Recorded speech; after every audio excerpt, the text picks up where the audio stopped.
आपको बताना चाहेंगे कि बेसिक शिक्षा परिषद के सभी अध्यापकों के लिए शिक्षक डायरी का जो प्रारूप होना चाहिए सत्र 2020-21 और अद्यतन यानी कि इसके आगे भी वो जारी कर दिया गया है। इस प्रारूप पर चर्चा करने से पहले मैं आपको कुछ मुख्य बातें बताना चाहता हूं कि शिक्षक डायरी का ये जो प्रारूप है वो शिक्षण संग्रह मॉड्यूल जो शिक्षकों के लिए 3 हस्त पुस्तिकाएं बनाई गई हैं उसमें से जो एक हस्त पुस्तिका है शिक्षण संग्रह वहां से संकलित किया गया है। देखिए नए सत्र में शिक्षक डायरी का क्या प्रारूप होना चाहिए इस पर मैं ऑलरेडी एक वीडियो बना चुका हूं जिसका लिंक मैंने डिस्क्रिप्शन बॉक्स में दिया है। देखिए जब हमने वो वीडियो बनाया था और उस वीडियो में हमने शिक्षक डायरी का जो प्रारूप बताया था और अब जो प्रारूप जारी हुआ है उसमें और इसमें काफी कुछ समानता है और कुछ असमानता है, लेकिन इस प्रारूप को समझने के लिए उस प्रारूप पर जाना अति आवश्यक है क्योंकि बिना उस प्रारूप को देखे आप इस प्रारूप को ढंग से नहीं समझ पाएंगे। तो मैं कोशिश करूंगा कि इस प्रारूप को डिफाइन करते समय मैं आपको पिछले प्रारूप के बारे में बताऊं ताकि जो नए सत्र में शिक्षक डायरी का प्रारूप होना चाहिए आप उसे ढंग से समझ पाएं। अगर आप चाहें तो पिछला वीडियो भी देख सकते हैं जिसका लिंक डिस्क्रिप्शन बॉक्स में है, तो आप ज्यादा अच्छे ढंग से समझ पाएंगे। देखिए एक बात और बताना चाहेंगे कि ये केवल प्रारूप है, इस प्रारूप का लिंक भी मैंने डिस्क्रिप्शन बॉक्स में दिया है, आप वहां से इस प्रारूप को डाउनलोड कर सकते हैं। आइए प्रारूप पर चर्चा करने से पहले आपको ओवरऑल बताते हैं कि शिक्षक डायरी में क्या क्या होगा। तो जैसा कि यहाँ पे लिखा है कि शिक्षक डायरी में मुख्यतः 5 भाग होंगे। इसमें जो पहला भाग होगा वो ये होगा कि मुख्य पृष्ठ जिसमें संबंधित शिक्षक की सामान्य जानकारी होगी, जिसमें शिक्षक का नाम होगा, विद्यालय का नाम होगा, पता होगा, जन्म तिथि होगी और भी सारी डिटेल्स होंगी। तो ये पहला भाग है जो मुख्य पृष्ठ होगा। इसमें दूसरे भाग में विस्तृत विवरण सहित शिक्षण योजना का प्रारूप जिसमें शिक्षण योजना को बनाने संबंधी विभिन्न अंशों का विवरण दिया जाएगा। कि दूसरे भाग में उन सभी स्टैंडर्ड्स के बारे में बताया जाएगा जिसके आधार पर एक शिक्षण योजना को आप बनाएंगे। तीसरे भाग में शिक्षण योजना का रिक्त प्रारूप होगा जिसमें शिक्षक अपनी योजनाएं बनाएंगे, इसकी 100 प्रतियां डायरी में होंगी। उसके बाद तीसरे भाग में शिक्षण योजना के 100 रिक्त प्रतियां होंगी जिसमें शिक्षक शिक्षण योजना बनाएंगे।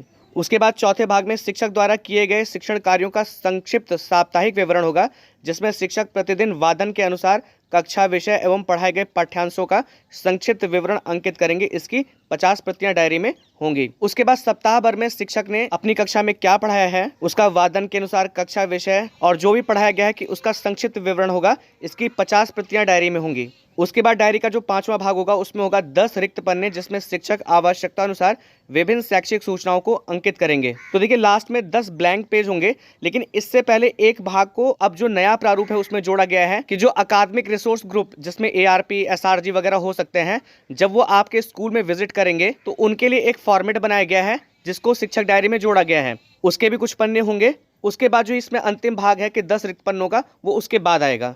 तो आइए अब शिक्षक डायरी के प्रारूप पे चर्चा करते हैं। देखिए ये शिक्षक डायरी का कवर पेज होगा, इसमें लिखा है शिक्षक डायरी 2020।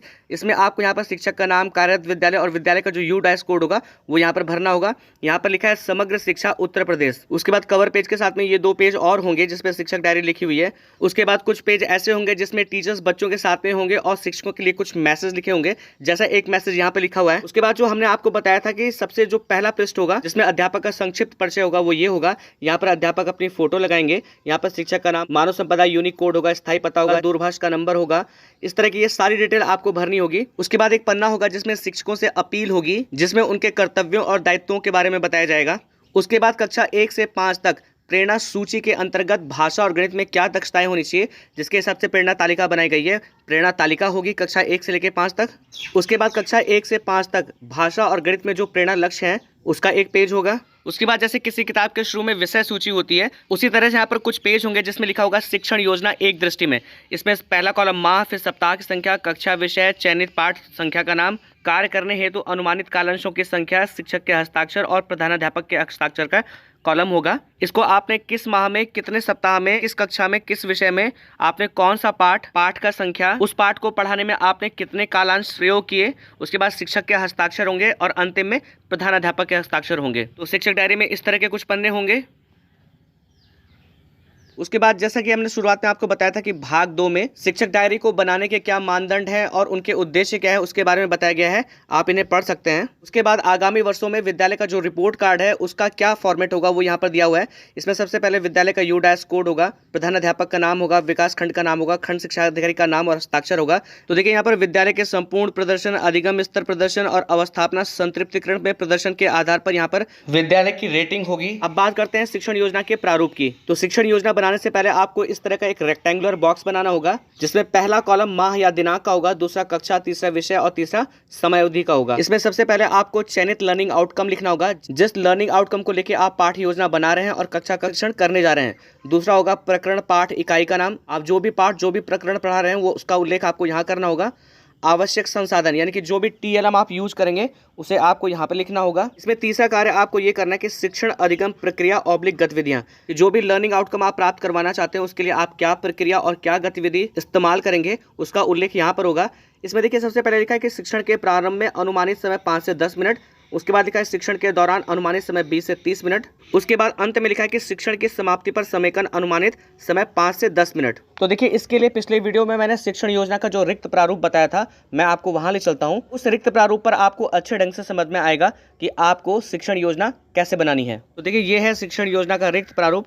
इस रेक्टेंगुलर बॉक्स के बारे में आपको पहले बता चुका हूँ, लर्निंग आउटकम के बारे में बता चुका हूँ। देखिए यहाँ पर जो लर्निंग आउटकम आप चयनित करेंगे वो प्रेरणा तालिका में जो दक्षताएं दी हैं आप वो भी ले सकते हैं।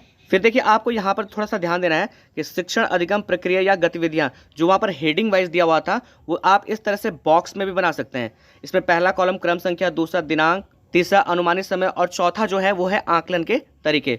तो देखिए इसमें सबसे पहले क्रमांक के अंतर्गत जो प्रक्रियाएं और गतिविधियां हैं वो है शिक्षण के प्रारंभ में, कि जब भी आप किसी प्रकरण के बारे में पढ़ाने जा रहे हैं तो उसकी आप भूमिका, उसकी स्ट्रैटेजी कैसे बनाएंगे उसे आप शिक्षण के प्रारंभ में लिखेंगे। इसके लिए आप अनुमानित समय 5 मिनट ले सकते हैं। और यहाँ पर जो आकलन का तरीका होगा वो बच्चों से प्रश्न पूछकर आप आकलन कर सकते हैं। इसमें दूसरे क्रमांक के अंतर्गत जो प्रक्रियाएं होंगी वो होगा शिक्षण के दौरान। अब ये मेन पार्ट है कि जो भी प्रकरण आप पढ़ाने जा रहे हैं उसमें आप कौन सी गतिविधियां इस्तेमाल कर रहे हैं, किस TLM का प्रयोग करके आप प्रकरण को पढ़ा रहे हैं, बच्चों को आप समझाने के लिए किस गतिविधि का इस्तेमाल कर रहे हैं, वो सभी आपको शिक्षण के दौरान में लिखना है। और इसके लिए आप 20 से 25 मिनट का समय ले सकते हैं। इसमें तीसरा है शिक्षण की समाप्ति पर आकलन एवं समेकन। इसके लिए आप 10 मिनट का अनुमानित समय ले सकते हैं कि अंत में आप बच्चों से कुछ प्रश्न पूछ सकते हैं कि जो भी आपने पढ़ाया है वो बच्चों के समझ में आया है कि नहीं आया है। इसमें आकलन का तरीका कि आप बच्चों से प्रश्न पूछकर आकलन कर सकते हैं। उसके बाद आपको यहाँ पर प्रदत्त गृह कार्य या असाइनमेंट लिखना है कि जो भी आप होमवर्क बच्चों को देंगे या कोई असाइनमेंट देते हैं तो वो आपको यहाँ पर लिखना है। उसके बाद अंत में है कि शिक्षण योजना पर शिक्षक का स्व आकलन। शिक्षक पूरी शिक्षण अधिगम प्रक्रिया पर अपने अनुभव व बच्चों के सीखने के तरीकों पर टिप्पणी लिखेंगे। देखिए ये आपको पहले से नहीं लिखना है कि जब आप कक्ष शिक्षण कर लेंगे उसके बाद जो भी फीडबैक आपको बच्चों से मिलता है कि शिक्षण के दौरान बच्चे कहाँ तक सीख पाए हैं, आपको कहाँ तक बच्चों को समझाने में कोई परेशानी आई है, उन सभी चीज़ों को आप यहाँ पर लिखेंगे। तो इस तरह से शिक्षण योजना के रिक्त प्रारूप की 100 प्रतियां आपकी शिक्षक डायरी में होंगी। देखिए जो पिछला वीडियो जिसका लिंक मैंने डिस्क्रिप्शन बॉक्स में दिया है उसमें मैंने ये बताया है कि आप पाठ योजना कैसे बनाएंगे। तो अगर आप उस वीडियो को देखेंगे तो आप समझ पाएंगे कि हम कोई शिक्षण योजना कैसे बनाएंगे। अब देखिए शिक्षण योजना के रिक्त प्रारूप के बाद शिक्षण योजना का मासिक और साप्ताहिक विवरण होगा। जैसे अगर आपने जनवरी माह में सप्ताह की संख्या यहाँ 4 डाला है और 1 तारीख से लेकर 30 तारीख तक आपने किस कक्षा में किस विषय के अंतर्गत किस निर्धारित लर्निंग आउटकम पर आपने क्या गतिविधियां, क्या प्रक्रिया अपनाई थी उसका संक्षिप्त विवरण देना है। तो जैसा कि मैंने आपको बताया कि माह में आप जनवरी लिख लेंगे, सप्ताह की संख्या 4 लिख लेंगे और दिनांक 1 तारीख से लेकर 30 तारीख तक। तो देखिए एक माह के लिए यहाँ पर 3 पेज निर्धारित हैं। एक पेज ये है, दूसरा पेज ये है, तीसरा पेज ये है और देखिए जब चौथा पेज आएगा तो फिर यहाँ पर माह, सप्ताह संख्या, दिनांक से दिनांक तक यहाँ पर लिखा होगा। तो पूरे 1 माह का संक्षिप्त विवरण आप इन तीनों पेज में दे सकते हैं। तो देखिए जैसे आप यहाँ पर कक्षा में 1 डाल दीजिएगा, विषय में आप हिंदी डाल दीजिएगा, लर्निंग आउटकम व चयनित पाठ जिस पर आप कार्य करें तो यहाँ पर पाठ संख्या 1 हो जाएगा और जो भी निर्धारित लर्निंग आउटकम होगा आप उसे यहाँ पे लिख देंगे। उसके लिए आपने क्या प्रक्रिया, क्या गतिविधि अपनाई है वो सब आप यहाँ पे लिख देंगे। फिर इसी तरह से आपने कक्षा 2 में क्या पढ़ाया, कक्षा 3 में, कक्षा 4 में, कक्षा 5 में आपने क्या पढ़ाया है, उन सभी का आप संक्षिप्त विवरण यहाँ पर लिख सकते हैं। देखिए इसके मिड में एक लाइन है तो इस तरह के आप और भी लाइन इसमें खींच सकते हैं जिससे आप सभी कक्षाओं का विवरण इसमें डाल सकें। तो इस तरह से आपको इन तीनों पेजों में 1 माह को कंप्लीट करना है। फिर अगले माह में 5 कक्षा में आपने क्या पढ़ाया है वो अगले 3 पन्नों में होगा। तो इस तरह से आपने जो भी पढ़ाया है उसका मासिक और साप्ताहिक विवरण आपको इस फॉर्मेट में देना होगा। देखिए इससे पहले जो हमने शिक्षक डायरी के प्रारूप पे वीडियो बनाया था उसमें केवल साप्ताहिक विवरण था। चलिए मैं आपको उसे दिखाता हूं।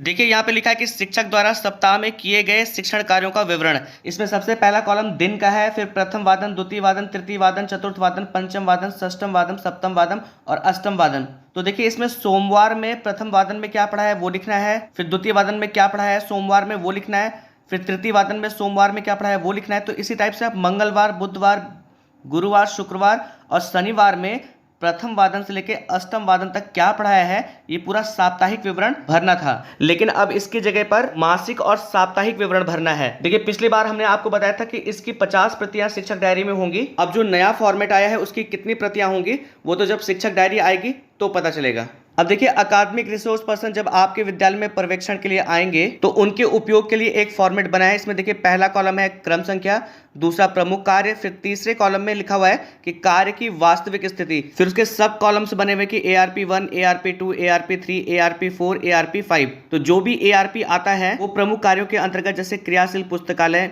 खेलकूद की गतिविधियां, यूनिट असेसमेंट, प्रेरणा तालिका में बच्चों की प्रगति की अद्यतन स्थिति, PTM/SMC की बैठक का नियमित आयोजन, पूर्व नियोजित शैक्षणिक कार्य योजना का क्रियान्वयन एवं उपलब्धि, आपके प्रयास से अभी तक की विशेष उपलब्धि। तो इन सभी बिंदुओं पर जो भी अकादमिक रिसोर्स पर्सन आएगा वो अपनी टिप्पणी अंकित करेगा और अंतिम में जहां पर ARG का हस्ताक्षर एवं दिनांक लिखा है यहां पर हस्ताक्षर करेगा। तो इस तरह की कुछ प्रतियां आपके शिक्षक डायरी में होंगी।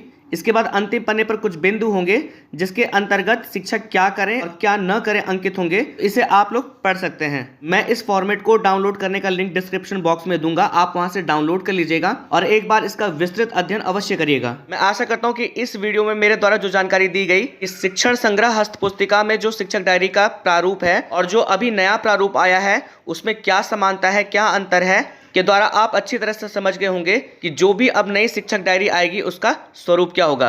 अगर आपको मेरा ये वीडियो पसंद आया तो आपसे निवेदन है कि इस वीडियो को लाइक, शेयर, कमेंट जरूर करें। चैनल को सब्सक्राइब करें ताकि विभाग से संबंधित अन्य सूचनाएं आपको समय से मिलती रहें। वीडियो देखने के लिए आप सभी लोगों का बहुत बहुत धन्यवाद।